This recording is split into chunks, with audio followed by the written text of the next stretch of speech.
तो उस आत्मा को अगले 10-15 आगे साल की आगे की स्टोरी दिखाई जाती है कि देखो इसका यहाँ पर मेडिकल कॉलेज में एडमिशन हो चुका है और ये बहुत अच्छी डॉक्टर बन रही है। अब कोई आत्मा ऐसी भी है जो यहाँ पर बदले के लिए रहना चाहती है कि नहीं, मुझे तो उससे बदला लेना, वो व्यक्ति उसने मेरे को ऐसा किया वैसा किया, मुझे दुखी किया, किसी के कारण उसे सुसाइड करना पड़ा। नमस्कार, सेल्फ अवेकनिंग मिशन से संजीव मलिक। दोस्तों, आज का हमारा ये वीडियो बहुत ही इंटरेस्टिंग टॉपिक पर है। ये टॉपिक है मृत्यु के बाद क्या सारे ही भूत प्रेत बन जाते हैं। बहुत इंटरेस्टिंग टॉपिक है और बहुत बार लोग ये सवाल हमसे करते हैं, क्या सभी लोग भूत प्रेत बन जाते हैं? वास्तव में जब मृत्यु होती है तो मृत्यु के बाद किसी व्यक्ति की क्या कंडीशन होगी, ये बहुत सी कंडीशंस पर, बहुत सी बातों पर डिपेंड करता है। क्या वो आत्मा तुरंत मुक्त हो जाएगी या अगले जन्म में चली जाएगी? क्या वो आत्मा यहाँ पर वेट करेगी? क्या वो आत्मा दूसरे शरीर धारण करने की यात्रा पर निकल जाएगी, या फिर वो आत्मलोक की तरफ चली जाएगी, या फिर वो यहीं भटकती रहेगी? इसके पीछे क्या तरीके होते हैं, क्या कारण होता है? कुछ बातें यहाँ पर समझनी जरूरी है। पहली बात तो उस व्यक्ति के मन की अवस्था क्या थी मृत्यु के अंतिम समय में, ये बहुत बहुत जरूरी है जानना। अगर वो व्यक्ति मृत्यु के लिए बिल्कुल तैयार था, हो सकता है जैसे अंतिम समय में लोग तैयार होते हैं, अगर वो मृत्यु के लिए तैयार था, उसके मन में पहले से ही धारणा थी कि मैं आगे की यात्रा पर जाऊं, मेरा अगला जन्म हो, या मुझे मुझे इस जगह पर आकर इस व्यक्ति के घर में दोबारा जन्म लेना है, मतलब ऐसी उत्कंठा के साथ वो गया, मैं दोबारा आऊंगा। या मान लो किसी के साथ बहुत बुरा हुआ था, मैं उसके इंतकाम लूंगा, मैं आऊंगा दोबारा जन्म लेकर आऊंगा, इंतकाम लूंगा। और तो ऐसी आत्माओं को जो पहले से तैयार थी, मृत्यु तो हो गई, मृत्यु के बाद जो तैयार होती हैं, इनको तुरंत जो है अगले जन्म की यात्रा पर भेज दिया जाता है। यानी कि यहां से इस प्रेत शरीर से इनकी मुक्ति हो जाती है और फिर ये आत्माएं आत्मलोक में जाकर और फिर दूसरा जन्म लेकर वहां से भेज दी जाती हैं। यहाँ पर ऐसा होता है। ये घटना बहुत जल्दी घटित हो जाती है अगर आत्मा को जल्दी होती है तो। यानी कि हमारी मृत्यु के बाद भी इस बात का सम्मान किया जाता है, जिन्हें हम स्पिरिट गाइड कहते हैं, जिन्हें हम मार्गदर्शक कहते हैं, स्पिरिट गाइड कहते हैं। ये स्पिरिट गाइड इस बात का पूरा सम्मान करते हैं कि आपकी आखिरी अवस्था क्या थी। फिर अब जो आत्माएं किसी अटैचमेंट के कारण नहीं जाना चाहती, किसी अटैचमेंट के कारण नहीं जाना चाहती, जैसे अटैचमेंट का मतलब अब कोई भी, उसको घर से मोह है, मेरे बच्चे छोटे हैं, मेरे बच्चे छोटे हैं, इनको अब मेरे बाद क्या होगा, अब माँ की मृत्यु हो गई, बच्चे छोटे हैं, इनका क्या होगा?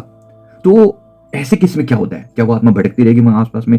बहुत बार वो आत्मा आसपास में भटकती रहती है, लेकिन आप इनको, ये किसी को सताएगी नहीं, किसी को कुछ कहेगी नहीं, ये कोई तंग करने वाली आत्मा नहीं होती। बस हाँ, ये बस अपने बच्चे की केयर करती रहेगी, जैसे तैसे उसके आसपास में रहेगी। अभी रिसेंटली भी हमें किसी ऐसी ही स्टोरी का पता चला, मतलब हमने उनकी सोल के बारे में पता किया। उनके हस्बैंड ने, एक स्त्री की मृत्यु हो गई थी, उनके हस्बैंड ने हमसे पूछा कि वो आत्मा क्या वो चली गई है? तो हमने देखा, जब कनेक्ट करके देखा तो पता चला कि नहीं, वो गई नहीं है, वो आसपास में ही कहीं है, क्योंकि बच्ची छोटी है।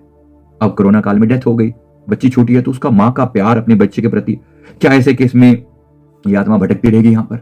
नहीं, ये आत्मा सदा नहीं भटकती रहेगी। कितने दिन तक यहाँ पर रहेगी? ये जितना समय तक वो रहना चाहेगी, जब तक उसे समझ नहीं आती, वो लगातार अपने बच्चे के ऊपर ऑब्जर्वेशन रखेगी। माँ का जो दिल है वो माँ का ही दिल है, मृत्यु के बाद भी वो माँ का ही दिल है। और हमारे जो स्पिरिट गाइड्स होते हैं, या यो इवन यमदूत भी जो होते हैं, ये भी जबरदस्ती किसी के साथ नहीं करते, क्योंकि हम आत्माएं जो हैं वो परमात्मा का अंश है, तो हमारी फ्री विल को पूरा सम्मान दिया जाता है मृत्यु के बाद भी। हालांकि ये ठीक नहीं है, हालांकि ये ठीक नहीं है। होना तो ये चाहिए ज्ञान रूप में कि जैसे ही मृत्यु हो, आत्मा यहां से तैयार हो और निकल ले। भाई चलो, जब तक जीवन था तब तक था, लेकिन ऐसा होता नहीं है।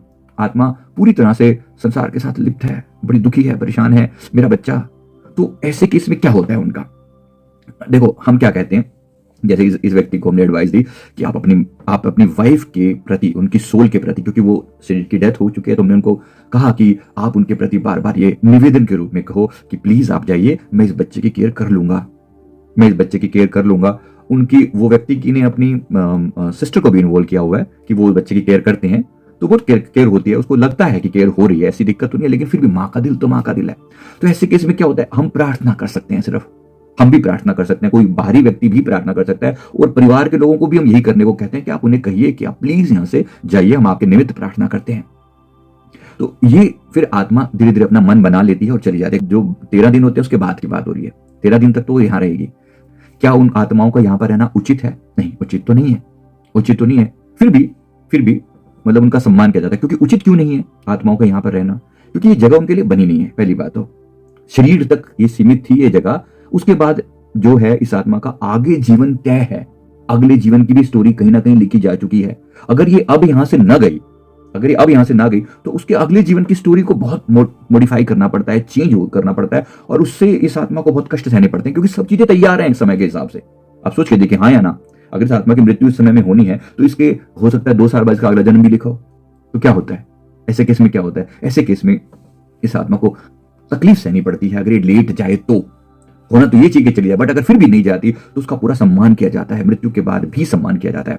फिर इसको प्यार से मनाया जाता है। जैसे मैंने कई बार अपने स्पिरिट गाइड को देखा है, मेरे गुरुदेव जो हैं किसी सोल को मना रहे हैं, मुझे दिखा रहे हैं कि देख, इस प्रकार से आत्माओं को समझाया जाता है प्यार से। मुझे सामने कनेक्ट किया उन्होंने और फिर दिखाया। उस आत्मा को मना रहे हैं, जो आत्मा जो बच्चे छोटे होने के कारण मान नहीं रही थी, उनको मना रहे हैं कि देखो तुम्हें जिस बेटी के प्रति इतनी परेशानी लग रही है, ये बेटी आगे बहुत अच्छी ग्रो करने वाली है, इसका फ्यूचर तुम्हें दिखाते हैं। तो उस आत्मा को अगले 10-15 साल की आगे की स्टोरी दिखाई जाती है कि देखो, इसका यहाँ पर मेडिकल कॉलेज में एडमिशन हो चुका है और ये बहुत अच्छी डॉक्टर बन रही है। ये अब से 10 साल या अब से 15-20 साल आगे की घटना है। तो ये घटना ऐसे घटित होगी, क्या तुम अब संतुष्ट हो? वो आत्मा कहती है मुझे टाइम दीजिए, मुझे थोड़ा समय दीजिए। 2-3 दिन और वो लेती है, फिर वो कहते हैं कि हाँ मैं तैयार हूं, अब मैं जाने के लिए तैयार हूं। मेरे कहने का मतलब बड़े प्यार से उनको समझाने का प्रोविजन है। अगर वो एक पवित्र आत्मा है, शुद्ध आत्मा है, तो जब तक उसने कुछ शुभ कर्म किए हो तो ये सारे प्रोविजन होते हैं। कोई बदले के लिए यहाँ पर रहना चाहता है। अब कोई आत्मा ऐसी भी है जो यहाँ पर बदले के लिए रहना चाहती है कि नहीं, मुझे तो उससे बदला लेना, वो व्यक्ति उसने मेरे को ऐसा किया वैसा किया, मुझे दुखी किया, किसी के कारण उसे सुसाइड करना पड़ा। तो आत्मा वहां पर तब भी इस कारण से भी रह सकती है। वहां पर जो स्पिरिट गाइड्स होते हैं, डेथ के बाद के जो एंजल्स होते हैं, वो भी इस बात का भी ख्याल रखते हैं। फिर भी उन्हें प्यार से समझाया जाता है। कहते हैं प्यार से चलो, हम आपसे निवेदन करते हैं इस झगड़े में मत पड़ो, प्रकृति को सजा देने दो, प्रकृति सजा देगी, कभी ना कभी तुम्हें सजा दो, इस व्यक्ति को मिलेगी ही मिलेगी। ये मत समझो कि इसको सजा नहीं मिलेगी। सारी बातें दिखाई भी जाती हैं, लेकिन अब वो माने या ना माने, इसको ये उसी पर छोड़ दिया जाता है कि वो मानते कि नहीं मानती। मैं ये सारी स्टोरी आपको क्यों बता रहा हूं? मैं इसलिए बता रहा हूं कि अगर आपके मन में भी संसार के प्रति राग वैराग जो भी अवस्था है, अभी यही क्लियर कर लो ना। अपनी जितनी आत्मा की उन्नत अवस्था होती है, जितनी वो अवेकंड हो जाती है, जैसे मैं आपको सारी बातें बता रहा हूं, कहीं ना कहीं आपके दिमाग में बात जा रही है ना कि ये मुझे भी इस चीजों से, मतलब जब मेरा भी शरीर छूटेगा तो मुझे भी आगे की यात्रा करनी है। तो पता तो रहे, अगर आत्मा पहले से ही तैयार है, सारी बातें उसके मन में कहीं ना कहीं बैठी हैं, तो फिर बहुत आसान हो जाता है, बहुत आसान हो जाता है। वो तुरंत आगे की तरफ गति कर जाती है।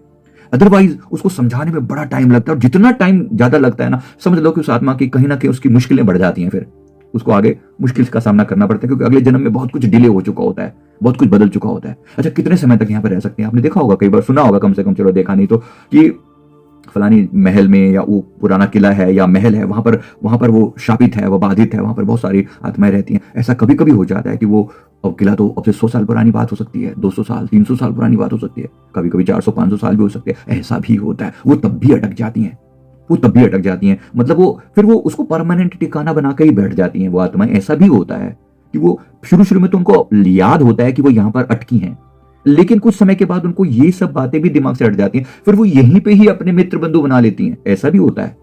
अब यहां पर भी एक आत्मा दूसरी आत्मा को इजीली पहचान पाती है। हम लोग उनको नहीं देख पाते, लेकिन वो एक दूसरे को देख पाते हैं।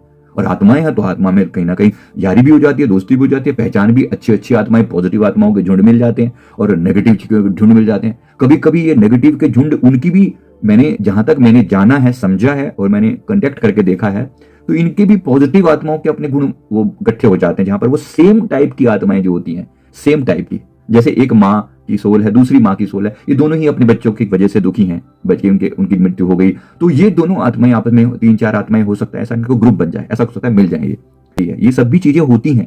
तो इसका ये मैं समझिए कि सारी बातें खत्म हो रही है। मैं सिर्फ आपको परिचय दे रहा हूं इन चीजों से, क्योंकि ये रोज हमें देखते हैं कि कोई अच्छी आत्मा भी थी, यहां से गई तो यहां से शुद्ध आत्मा थी, बस वो किसी कारण से यहां पर अटक गई।